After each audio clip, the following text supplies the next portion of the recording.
बांके बिहारी मंदिर का रहस्य और पौराणिक कथा। श्री बांके बिहारी मंदिर हिंदू धर्म का एक बहुत ही प्रसिद्ध मंदिर है जो उत्तर प्रदेश राज्य के मथुरा जिले के पवित्र शहर वृंदावन में स्थित है। श्री बांके बिहारी मंदिर भगवान कृष्ण को समर्पित है और यह देश के सबसे प्रसिद्ध और सबसे प्रतिष्ठित मंदिरों में से एक है। बांके बिहारी मंदिर एक ऐसा मंदिर है जिसमें स्थित मूर्ति श्री कृष्ण और राधा रानी का एकाकार रूप है। भगवान कृष्ण का यह मंदिर वृंदावन के ठाकुर जी कृष्ण के 7 मंदिरों में से एक है, जिसमें श्री राधावल्लभ जी, श्री गोविंद देव जी और अन्य 4 मंदिर और शामिल हैं। जो भी श्री बांके बिहारी मंदिर के दर्शन करने के लिए आता है तो उसको यह मंदिर राजस्थानी शैली में बना हुआ लगता है, क्योंकि यह मेहराबदार खिड़कियों और शानदार स्टोन वर्क से सजा हुआ है। मंदिर में भगवान कृष्ण की छवि एक बालक के रूप में दिखाई देती है जो त्रिभंगा स्थिति में खड़ी हुई है। बांके बिहारी मंदिर का सबसे दिलचस्प तथ्य यह है कि यहाँ परिसर में कोई भी शंख या घंटी नहीं है, क्योंकि भगवान को इन उपकरणों की आवाज पसंद नहीं है। यहाँ भगवान का दिव्य आह्वान राधा नाम के शांतिपूर्ण मंत्रों के साथ किया जाता है। बांके बिहारी मंदिर पूरे साल भर भक्तों की भीड़ से भरा हुआ होता है। इस मंदिर में आकर भगवान कृष्ण के भक्तों को अद्भुत शांति और आनंद की प्राप्ति होती है। बांके बिहारी मंदिर की पौराणिक कथा। बांके बिहारी मंदिर की पौराणिक कथा से इस बात का पता चलता है कि यह मंदिर कैसे अस्तित्व में आया। ऐसा माना जाता है कि हरिदास, जो भगवान कृष्ण के भक्त थे, उनका अपना ज्यादातर समय शास्त्रों का ध्यान करने, पढ़ने में और प्रार्थना करने में व्यतीत होता था। भगवान श्री कृष्ण के प्रति वो इतने ज्यादा समर्पित थे कि उन्होंने हरिमती जी से विवाह करने के बाद भी अपना यह कठोर अनुशासन जारी रखा। भगवान को आत्मा समर्पण करने के बाद स्वामी हरिदास वृंदावन के लिए निकल गए और वहां पहुंचकर उन्होंने ध्यान करने के लिए एकांत का रास्ता चुना, जिसको आज निधिवन के नाम से जाना जाता है। एक दिन जब स्वामी जी ने अपने शिष्यों को निधिवन में प्रवेश करने की अनुमति दी तो उन्होंने कुछ अद्भुत देखा। वहां पूरा स्थान तेज प्रकाश से भरा हुआ था, जैसा कि उन्होंने कभी नहीं देखा था। वहां पर और कोई नहीं बल्कि खुद भगवान कृष्ण है, जो राधा जी के साथ भक्तों के सामने प्रकट हुए थे। तब स्वामी हरिदास ने कृष्ण और राधा से निवेदन किया कि वो दोनों की छवि को एक रूप दे, और इसके साथ उन्होंने भगवान से हमेशा हमेशा उनकी दृष्टि के सामने रहने की कामना की। प्रभु श्री कृष्ण ने स्वामी जी की इस प्रार्थना को स्वीकार कर लिया और अपने भक्तों की इच्छा को पूरा करते हुए अपनी एक आकर्षक छवि छोड़ दी। यह काली छवि मूर्ति का आकार लेकर वहां प्रकट हो गई। 1864 में मंदिर का निर्माण औपचारिक रूप से गोस्वामियों के योगदान से किया गया था। मंदिर का निर्माण हो जाने के बाद गोस्वामियों ने भगवान की मूर्ति को मंदिर में स्थानांतरित कर दिया।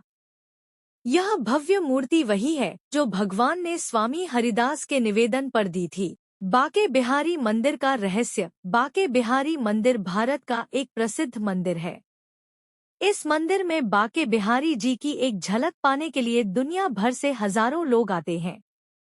बांके बिहारी मंदिर को लेकर कई रहस्य हैं और इस मंदिर को लेकर कई बातें भी कही जाती है। कुछ लोगों का कहना है कि यहाँ भगवान के दर्शन के दौरान मूर्ति की आंखों में नहीं देखना चाहिए, नहीं तो आंखों की रोशनी चली जाती है।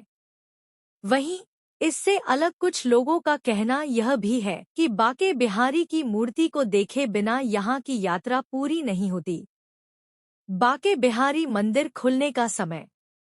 बांके बिहारी मंदिर में मौसम के हिसाब से दर्शन के समय का पालन होता है।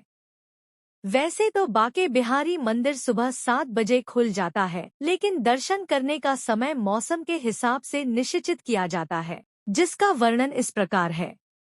गर्मियों में बांके बिहारी मंदिर के दर्शन का समय सुबह 8 बजे से दोपहर 12 बजे, शाम 5:30 बजे, शाम 9:30 बजे तक। सर्दियों में बांके बिहारी मंदिर के दर्शन का समय सुबह 8:45 बजे, दोपहर 1 बजे, शाम 4:30 बजे, शाम 8:30 बजे। बाके बिहारी मंदिर पूजा का समय। बाके बिहारी मंदिर भारत का एक प्रमुख मंदिर है। यहाँ पर साल भर भारी संख्या में भगवान श्री कृष्ण के भक्त उनके दर्शन के लिए आते हैं। इस मंदिर में कृष्ण के जन्मदिन को बहुत ही उल्लास और उत्साह के साथ मनाया जाता है।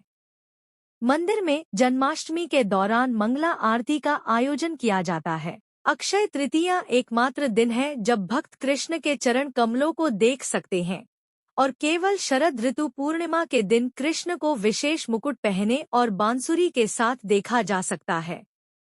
फाल्गुन के हिंदू महीने के आखिरी 5 दिनों में यानी होली के त्योहार के दौरान श्री कृष्ण की मूर्ति को बाहर लाया जाता है। इस समय उनके आसपास उन्हें 4 गोपियों के साथ देखा जा सकता है। बाके बिहारी मंदिर में झूलन यात्रा भगवान कृष्ण के झूले का त्योहार है। इस त्योहार के समय बाके बिहारी को एक स्वर्ण झूले पर बैठाया जाता है जिसको हिंडोला कहा जाता है। मंदिर को पर्दों से बंद कर दिया जाता है, फिर कुछ मिनट के बाद फिर से खोल दिया जाता है। यह माना जाता है कि इस समय बाके बिहारी की आंखें इतनी तेज होती हैं कि अगर कोई उनकी आंखों में देख लेता है तो वो बेहोश हो सकता है। इस दौरान भारी संख्या में भक्त मंदिर में कृष्ण की एक झलक पाने के लिए जाते हैं। वृंदावन घूमने का सबसे अच्छा समय क्या है? लेकिन उमस भरी गर्मी के महीनों के अलावा पवित्र शहर में उष्णकटिबंधीय मौसम होता है।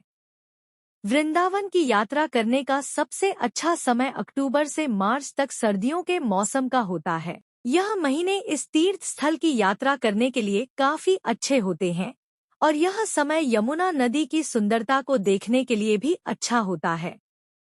सर्दियों के अलावा बरसात का मौसम भी यात्रा करने का अच्छा समय है। वृंदावन में स्थानीय भोजन और रेस्तरां। वृंदावन एक ऐसी जगह है जहां पर सिर्फ शुद्ध शाकाहारी भोजन मिलता है। इसके साथ ही यके भोजन में प्याज या लहसुन भी इस्तेमाल नहीं किया जाता। यहाँ पर खाने के कई विकल्प उपलब्ध हैं। यहाँ के व्यंजनों में कचौरी सब्जी, चना भटूरा, छोले पूड़ी के साथ ही मीठे में पेठे, लड्डू, राबड़ी, जलेबी, कलाकंद, खुरचन, बालूशाही और कई तरह की मिठाई उपलब्ध हैं। कैसे पहुँचे बाके बिहारी मंदिर? बाके बिहारी मंदिर मथुरा से सिर्फ 12 किलोमीटर दूर है। मथुरा और वृंदावन मंदिर के लिए कई बसें, टेम्पो और टैक्सियां उपलब्ध हैं। वृंदावन दिल्ली आगरा NH 2 पर स्थित है। आगरा और दिल्ली के बीच कई बसें चलती हैं और मंदिर राष्ट्रीय राजमार्ग सेटर दूर है। मंदिर तक पहुंचना काफी आसान है क्योंकि दिन भर में अक्सर टेम्पो और रिक्शा उपलब्ध रहते हैं।